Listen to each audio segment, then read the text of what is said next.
Bonjour Nathan Devers, Bonjour. bienvenue à la Fête du Livre du Var. Donc on est là pour parler de votre dernier livre entre autres, Les liens artificiels. Donc il me semble que c'est votre quatrième ouvrage, vous avez seulement 24 ans. D'où vous vient cette envie, on pourrait même dire cette frénésie d'écriture? Qu'est-ce qui vous pousse à écrire autant? Écoutez, je peux pas passer plus de quelques jours, si vous voulez, sans avoir un lien avec l'écriture. Pas forcément dire écrire un texte définitif, mais ça peut vouloir dire déjà lire. Pour moi, c'est un verbe qui est synonyme d'écrire. Si vous me dites de passer une semaine ou deux sans avoir ce lien-là avec l'écriture, pour moi, c'est une définition en tout cas en ce qui me concerne, de la mort ou de l'enfer. C'est le pire cauchemar. Donc j'ai le bonheur d'avoir en ce moment d'organiser ma vie autour de ça. Et donc c'est vrai, je fais que ça. Ouais. Donc du coup, est-ce que depuis tout jeune, vous saviez que vous alliez écrire? Non, non, en fait je me suis mis à écrire à la fin du lycée. Ouais. Et à lire vraiment profondément à la fin du lycée. Mais par contre, à partir de là, ça a été total. Ouais. Et ça a été vraiment une envie d'écrire des livres, d'être publié, ou au départ c'était juste, je vais dire, un exutoire, l'écriture, ou non? Au départ, c'est la découverte de livres au pluriel, hein, qui m'ont impressionné, qui m'ont bouleversé, qui m'ont chaviré et que j'ai aimé. Et avec l'impression que les lire n'était pas un acte passif. La lecture est peut-être une action au moins aussi créative, peut-être même plus encore, que l'écriture. Et c'est ce rapport-là à la lecture, au texte vivant, et au texte vivant dans les yeux et dans la tête du lecteur, qui m'a transmis le désir moi-même d'en écrire. Ouais. D'accord. Et donc vous évoquez dans votre dernier roman La folle spirale du métavers, vraiment cette frontière entre réel et virtuel. Donc pourquoi ce thème? Est-ce que c'est en lien avec votre âge et votre génération? Est-ce que vous pensez que vous êtes vraiment de cette génération née avec les réseaux, avec le téléphone mobile, quoi, avec tout ça? Ou est-ce que c'est vraiment une constatation du monde actuel? Est-ce que vous pensez que notre futur va vraiment vers ce futur-là qui est un peu déshumanisé peut-être?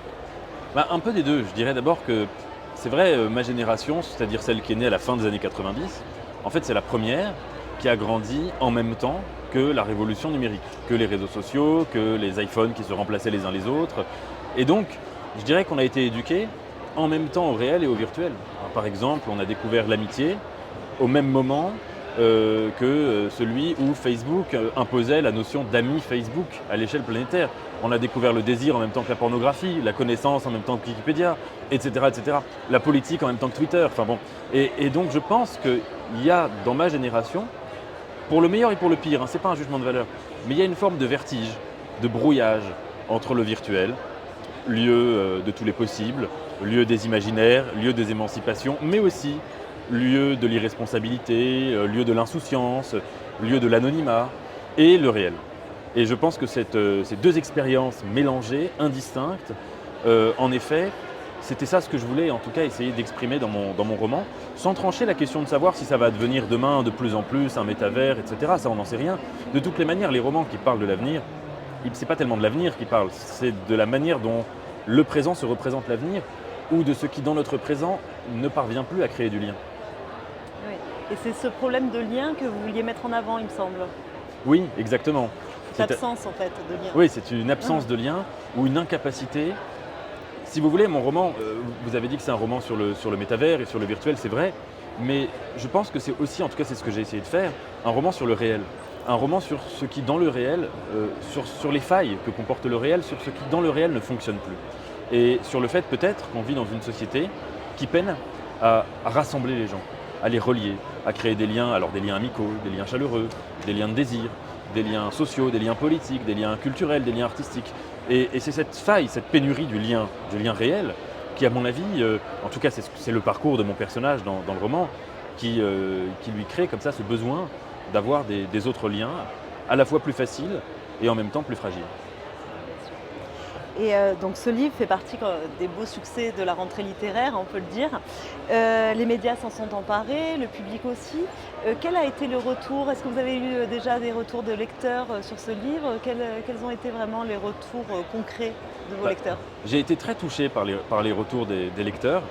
D'abord parce que c'est toujours extrêmement intéressant de discuter avec les lecteurs, de les entendre, d'entendre même leurs critiques. Les critiques, c'est souvent, sauf quand c'est des insultes, mais quand c'est vraiment des critiques, c'est très constructif d'entendre des critiques. Et alors j'étais très content parce que parmi les lecteurs, ou les lectrices, hein, mais les retours que j'avais étaient très différents. Ça veut dire certains me disaient, avaient perçu mon roman comme une sorte de dystopie, de pamphlet contre les écrans et le virtuel, en me disant que je décrivais un cauchemar. D'autres m'ont dit, mais le métavers que tu décris, ça a l'air formidable, j'ai hâte que ça existe en vrai, ça va être génial, je vais pouvoir faire plein de choses dans mon avatar. Donc si vous voulez, il y avait déjà, même sur le genre auquel appartient mon roman, est-ce que c'est une utopie, est-ce que c'est une dystopie, est-ce que c'est la description d'un paradis ou d'un enfer, il y avait déjà des différences. Et c'est vraiment ce que j'ai essayé de faire, c'était pas de faire un roman à thèse. Et puis la deuxième chose, c'est que j'ai rencontré aussi beaucoup de lycéens, et j'ai été très touché, parce que j'avais aussi ça en tête en écrivant le roman, souvent des lycéens ou des lycéennes qui sont venus me voir, qui m'ont dit voilà, moi je suis très addict aux écrans, je suis un peu fâché avec la lecture, je lis pas beaucoup, j'aime pas trop lire. Et j'ai lu votre roman et je me suis pas rendu compte que je faisais un effort pour lire un roman. Et ça franchement c'est la phrase qui m'a je pense le plus touché de toute cette aventure parce que j'avais vraiment cette volonté de réconcilier les livres et les écrans quand j'écrivais mon roman. C'est un bel objectif en tout cas.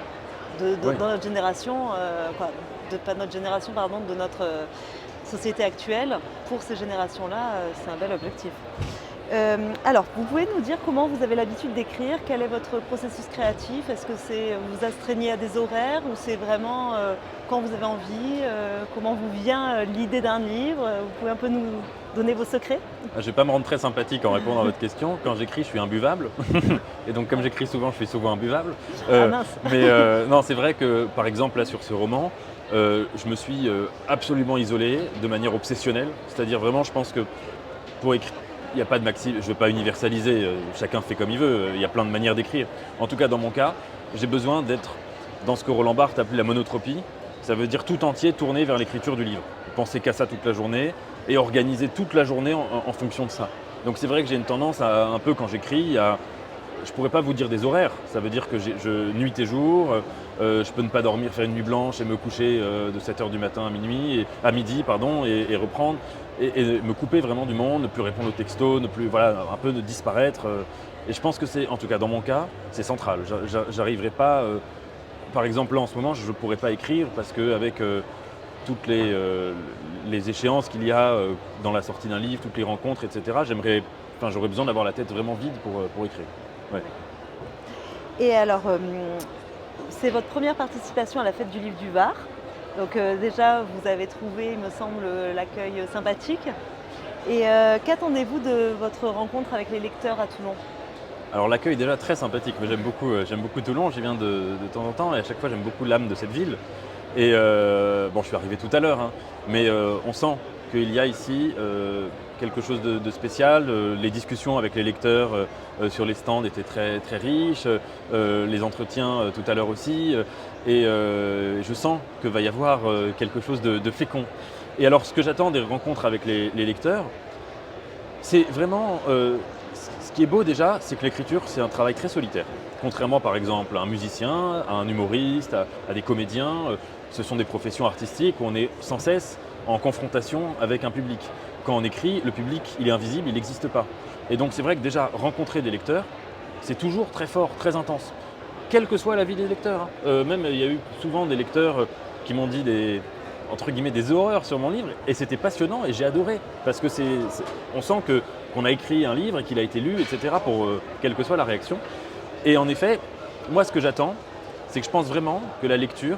Vous savez, il y avait un livre de Wilde, The Critic as an Artist, où il dit le reader, le lecteur, pardonnez l'accent terrible, le lecteur est un artiste autant et peut-être plus que l'auteur lui-même. Et c'est ça qui est beau dans les rencontres avec les lecteurs, c'est de voir qu'un lecteur, il s'empare d'un livre, qu'il en fait son livre et qu'il l'achève par son imaginaire. Un livre est toujours un peu inachevé. Alors maintenant, pour aller un petit peu plus loin que la littérature, est-ce que vous pourriez nous livrer un petit coup de cœur culturel que vous auriez, musique, ou un autre livre bien sûr, ou quelque chose pour vous découvrir un peu plus? Récent, un coup de cœur récent? Non, pas forcément. Euh, Quelque chose qui vous fait vibrer, on va dire, au niveau artistique, culturel? Quelque chose qui m'a fait vibrer. Écoutez, alors, ouais, je vais vous dire, je vais vous dire mon dernier coup de cœur, hein, grand coup de cœur. Ça a été un livre, désolé, de Miguel Bonnefoy, qui s'appelle L'Inventeur, et qui est génial. Il faut que tous ceux qui voient cette vidéo le lisent immédiatement. C'est un roman historique. En plus, il habite Toulon, Miguel Bonnefoy, donc c'est un double argument, qui raconte l'histoire d'Augustin Mouchot, qui a inventé l'énergie solaire. Et c'est un personnage qui a vraiment existé, qui a été complètement oublié, et c'est un roman extrêmement beau. Bah, écoutez, merci beaucoup Nathan Devers et Merci à vous. bon séjour à Merci, Toulon. merci. Merci.